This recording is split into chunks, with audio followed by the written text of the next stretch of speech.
Hello everybody. You've probably heard about staging a home for sale. And when you think about that, you probably have dollar signs rolling in your head. It doesn't have to be expensive. You can stage a home very nicely for sale without spending a lot of money. And in a minute, I'm going to tell you some ways to do that.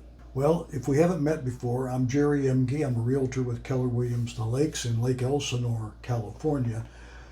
And I produce these videos on a regular weekly basis, usually by Thursday. Every video is a new topic. I don't do any selling on these videos. I'm not trying to pitch a property or anything to you. I'm not bragging about myself. I'm just sharing real estate information. We're going to talk about staging today and doing it in an inexpensive way. By the way, if you like my videos, hit the little subscribe button. I'd really appreciate it. Hit the like button. When you hit the little subscribe button, you'll actually see a little bell. You can hit that and you'll be notified every time a new video goes live. At the end of this video, there'll be a little information about me. If you want to get hold of me in any way, you'll have the opportunity to get my phone number and all that sort of thing. So stay tuned. The first tip I want to give you about staging in an inexpensive way is to focus on the lighting in each room. I've walked through houses before that are for sale, and you almost have to have a flashlight or turn on your phone flashlight to see what the room's all about. There's just no lighting in it. So if you have to go out and buy some inexpensive lamps, if the room doesn't have built-in lighting or doesn't have natural lighting through windows, go buy some lights that will project up onto the ceiling and diffuse the light throughout the room. This is always a good way to brighten the room up and make it look appealing to people. That's what you're trying to do in an open house or in a sales situation, is you're trying to appeal to the buyers. The second thing I want to encourage everyone to do, if you're selling your personal home, the home you live in now, or that you have lived in very recently, get rid of any personal photographs and paintings and things like that. People walking through a house, they want to picture themselves occupying that house, and they're not interested in your family, your dog, any of that sort of thing. So depersonalize the house. If after doing that the walls are bare, you can always go to an inexpensive print shop, even like Target and Walmart, and buy inexpensive prints that are framed, hang them on the wall, and you can always take them with you when you're done, but hang them on the wall.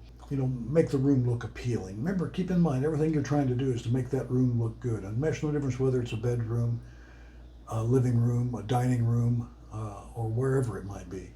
Make the rooms look good. If you still occupy the house, for heaven's sakes, declutter. Get rid of anything that doesn't belong there. Less is more. So the less stuff you have in there, the less furniture.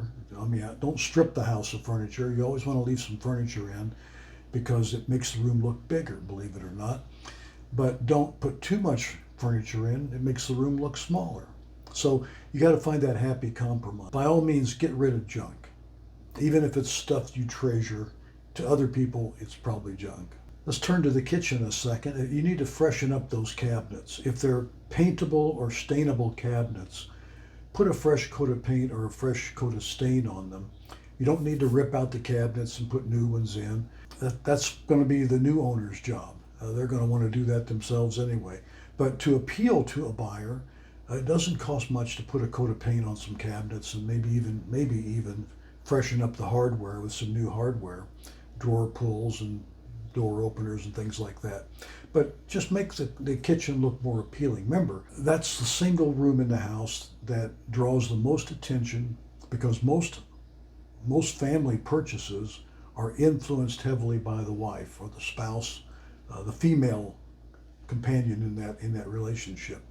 So make sure you appeal to her by making everything look fresh and new, and it doesn't have to be totally updated. They're going to probably walk through and say, "Oh, this is outdated," but at least it's appealing. So keep that in mind. When it comes to the bathrooms, make them look nice. Here again, if there's cabinets that need to be touched up or painted, do that. If you have towel bars in different places where you have towels hanging in the bathroom, you can go buy some really inexpensive fluffy white towels at places like Target and Walmart, and just make everything, give it that new day spa feeling, where everything looks bright and fresh. Wherever you live, you want to try to bring some of the outdoor environment into the house.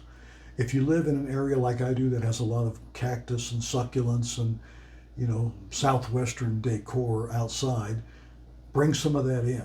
Have little cactus plants in different rooms, different succulents and things like that. So you kind of balance the outside and the inside. You don't want to have an outside full of succulents and then you walk in and it's all really bright flowers. Something doesn't feel right there. So bring a little bit of the outside into the house and it'll go a long way. Well, hey, that's really all I wanted to talk about today. You can stage your home without spending a lot of money. And I encourage everyone selling a house to do that. If you want to hire a professional stager, for heaven's sakes, do that. If you don't mind taking a little bit of your profit and dumping it into a staging expert, I have no problem with that. And of course, the more upscale the home is, the more that might be a likely thing to do. But if you only got 50 grand equity in a house, don't be spending a few thousand on a staging expert. That just wouldn't make a lot of sense. So, as I said before, here comes a little bit of information about me. If you need to stop and pause the video to write down my phone number or email address, feel free to get hold of me anytime to talk about this video or any of my other videos.